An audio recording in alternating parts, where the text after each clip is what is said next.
हाँ जी दोस्तों, नमस्कार। स्टडी हंगर्स पर आपका बहुत बहुत स्वागत है और उम्मीद करता हूँ आप सभी अच्छे होंगे और आपकी तैयारी बहुत अच्छी चल रही होगी। और इसी तैयारी को एक नई दिशा देने के लिए हमने एक और नई सीरीज स्टार्ट की है, जिसमें हम डिस्कस करेंगे आपसे जो अभी हाल ही में एग्ज़ाम होने वाला है एमपी टेट का ग्रेड 3 का। उसमें हम डिस्कस करेंगे कि कुछ पिछले वर्षों में पीवी के द्वारा जो प्रश्न पूछे गए थे उनकी श्रृंखलाओं को। चलिए स्टार्ट करते हैं क्वेश्चन।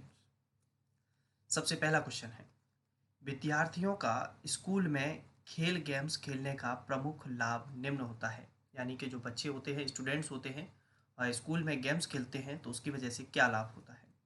यह उन्हें मजबूत बनाता है, यह शिक्षकों के कार्य को आसान बनाता है, यह सहयोग की भावना तथा शारीरिक संतुलन विकसित करता है और यह समय व्यतीत करने में सहायक होता है। तो देखिए, विद्यालय में खेल खेलने से बच्चों के अंदर सहयोग की भावना विकसित होती है और शारीरिक संतुलन भी विकसित होता है। तो इसका आंसर हो जाएगा थर्ड। देखिए, कुछ चीज़ें यहाँ पर मैं और बता देता हूँ आपको कि खेल से और क्या क्या चीज़ें विकसित होती हैं। खेल से बच्चों के अंदर हार जीत की भावना को स्वीकार करने की भावना उत्पन्न होती है। ठीक है। और नेतृत्व करने की क्षमता का विकास होता है। नेतृत्व की क्षमता का विकास होता है। ठीक है। और संवेगों पर नियंत्रण करना भी बच्चा खेल से सीखता है। ठीक है। तो ये तमाम प्रकार की चीज़ें हैं जो कि आपको याद रखनी है। हो सकता है इस बार ये दो आई हैं, अगली बार इनमें से कोई पूछ लिया जाए। ठीक है। अगला क्वेश्चन है, बौद्धिक कौशल यानी कि इंटेलिजेंस की बात हो रही है, इंटेलेक्चुअल स्किल्स की बात हो रही है। बौद्धिक कौशल निम्न के द्वारा परिलक्षित होते हैं: भौतिक ज्ञान क्षेत्र, संज्ञानात्मक ज्ञान क्षेत्र, मन प्रेरक ज्ञान क्षेत्र और भावात्मक ज्ञान क्षेत्र। तो देखिए, जब भी बात हो बौद्धिक से रिलेटेड यानी कि मानसिक विकास से संबंधित, तो वहाँ पर आप सीधा लगाएंगे संज्ञानात्मक ज्ञान क्षेत्र यानी कि कॉग्निटिव डोमेन। ठीक है। और आपको पता है संज्ञानात्मक विकास का सिद्धांत दिया था जीन पियाजे ने। अगला क्वेश्चन है, भूमिका निर्वहन रोल प्ले के दौरान, यानी कि कोई बच्चा किसी भी चीज़ का रोल प्ले कर रहा है उस समय अवलोकन अभिलेखन के लिए निम्न में से कौन सी तकनीक सर्वाधिक उपयुक्त होती है। ठीक है। ऑब्जर्वेशन और रिकॉर्डिंग के लिए वीडियोग्राफी, मनुष्य द्वारा किया गया अभिलेखन, श्रव्य अभिलेखन, विशेषज्ञों द्वारा किया जाने वाला अभिलेखन। तो इसका आंसर हो जाएगा वीडियोग्राफी। जब कोई बच्चा किसी चीज़ का रोल प्ले कर रहा हो तो उस समय सबसे अच्छी चीज़ होती है उनके अवलोकन और अवलेखन के लिए वीडियोग्राफी। ठीक है। अगला क्वेश्चन है, एरिक्सन का मनोवैज्ञानिक सिद्धांत क्या? विकास का एक व्यावहारिक सिद्धांत है, विकास का एक प्रणालीगत सिद्धांत है, विकास का एक अनुमानी सिद्धांत है, विकास का एक अवस्था सिद्धांत है। तो बिल्कुल यही इसका आंसर हो जाएगा, is a stage theory of development. तो मनोसामाजिक सिद्धांत दिया था एरिक्सन ने। क्या दिया था? मनोसामाजिक सिद्धांत दिया था एरिक्सन ने। और इसने अपनी 8 अवस्थाएं बताई थी अपने सिद्धांत में। कितनी अवस्थाएं बताई थी? 8 अवस्थाओं के बारे में इसने डिस्कस किया था। अगला क्वेश्चन है, बंजूरा के सामाजिक अधिगम सिद्धांत। तो सामाजिक अधिगम सिद्धांत किसने दिया? बंजूरा ने दिया है। निम्न में से कौन सा सत्य है, यानी कि सिद्धांत के अनुसार कौन सा सत्य है? संज्ञानात्मक विकास शारीरिक विकास पर निर्भर नहीं है।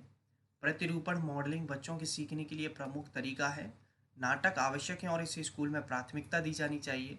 अनसुलझा संकट बच्चे को नुकसान पहुंचा सकता है। तो इसका करेक्ट आंसर हो जाएगा सेकंड।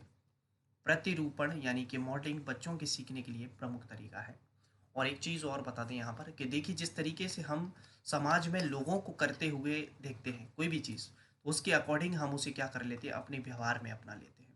और जब हम उसे अपने व्यवहार में अपना लेते हैं तो एक तरीके से एक चेन सिस्टम बनता हुआ चला जाता है, जो कि सामाजिक अधिगम सिद्धांत कहलाता है। व्यवहार में अपेक्षाकृत स्थायी परिवर्तन निम्न को दर्शाता है। आपके अगर व्यवहार में कोई परिवर्तन आ गया, स्थायी परिवर्तन, ये किस चीज़ को दर्शाएगा? अनुभूति, प्रेरणा, अधिगम, बुद्धिमता। तो ये जो दर्शाता है वो दर्शाता है अधिगम को, लर्निंग को। इसका आंसर हो जाएगा हमारा थर्ड।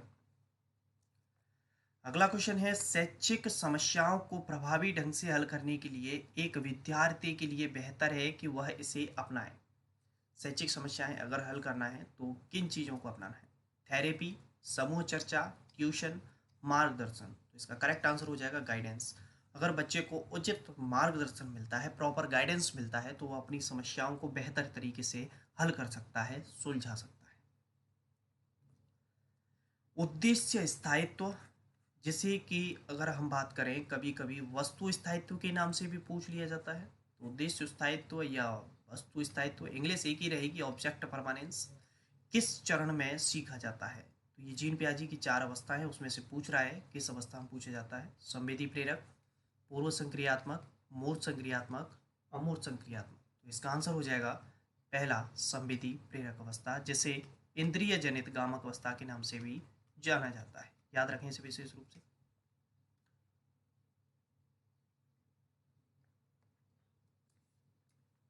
अगला क्वेश्चन है, शिक्षा में शब्द पाठ्यक्रम निम्न का संकेतक है। पाठ्यक्रम किस चीज का संकेतक है? एजुकेशन। पाठ्येतर गतिविधियां, शिक्षण पद्धतियां तथा पढ़ाई जाने वाली सामग्री, मूल्यांकन प्रक्रिया, कक्षा में उपयुक्त होने वाली पाठ्य सामग्री। इसका करेक्ट आंसर हो जाएगा सेकंड, शिक्षण पद्धतियां तथा पढ़ाई जाने वाली सामग्री पाठ्यक्रम के अंदर शामिल हो जाती है। ठीक है, अगला क्वेश्चन है,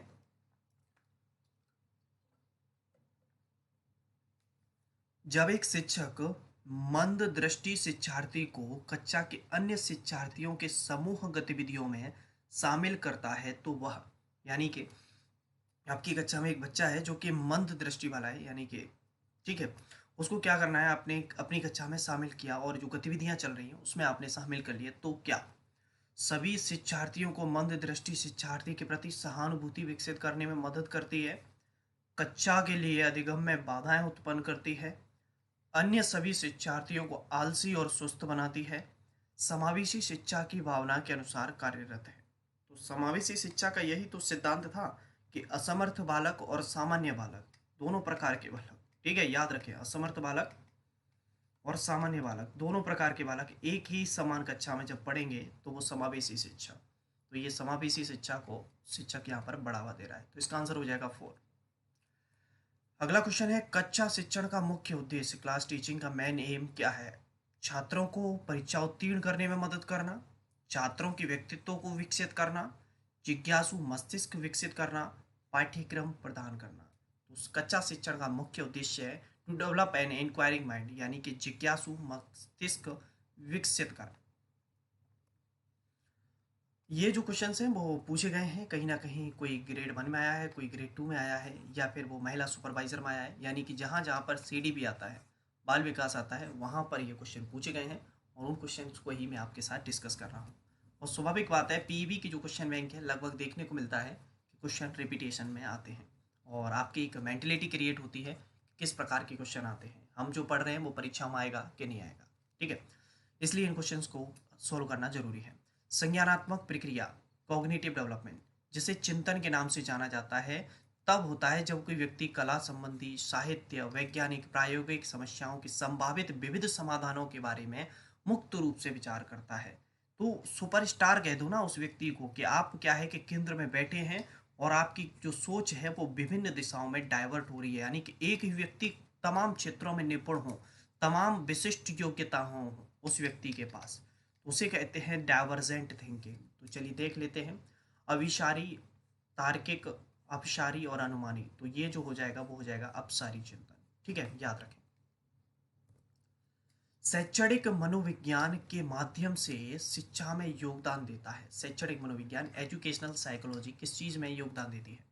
विद्यार्थी की समस्याओं को समझने में, शिक्षक की समस्याओं को समझने में, पाठ्यक्रम समझने और शैक्षणिक समस्याओं को समझने। तो एजुकेशन साइकोलॉजी किससे रिलेटेड देगी? Understanding educational problems. तो शैक्षिक समस्याएं जो भी होंगी उसके लिए जो हेल्प करेगी वो करेगा शैक्षणिक मनोविज्ञान। तो इसका आंसर हो जाएगा 4। अगला क्वेश्चन है, एक शिक्षक को व्याख्यान यानी कि लेक्चर में निम्न में से किसे अपनाना चाहिए? विस्तारित स्वर, मध्यम स्वर, स्पष्ट और उच्च स्वर, स्पष्ट और निम्न स्वर। जब भी आप लेक्चर दे रहे हो तो आपको प्रिसाइज एंड हाई टोन का यूज करना है, यानी कि आप जो बोल रहे हैं वो स्पष्ट होना चाहिए और उच्च स्वर में होना चाहिए। ठीक है, अगला क्वेश्चन है, एक मेहनती छात्र बार बार कक्षा के परीक्षणों में असफल रहा है, इस मामले में एक शिक्षक को क्या करना चाहिए? एक स्टूडेंट है जो कि परीक्षा के जो परीक्षण है उनमें बार बार फेल हो रहा है, तो आपको एक टीचर होने के नाते क्या करना है? उसे रियायती अंक देना चाहिए, उसे दंड देना चाहिए, उसके प्रदर्शन में कमी के कारण का पता लगाना चाहिए और अभिभावकों से शिकायत करनी चाहिए। तो इसका आंसर हो जाएगा third, find out the reason for her lack of performance. जिस वजह से उसके प्रदर्शन में कमी आ रही है उस चीज़ का पता लगाओ और उसको सही करने की कोशिश करो, तो उसका प्रदर्शन स्वाभाविक सुधर जाएगा।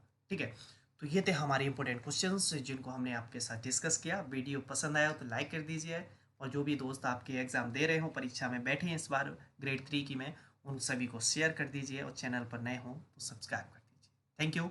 जय हिंद, जय भारत।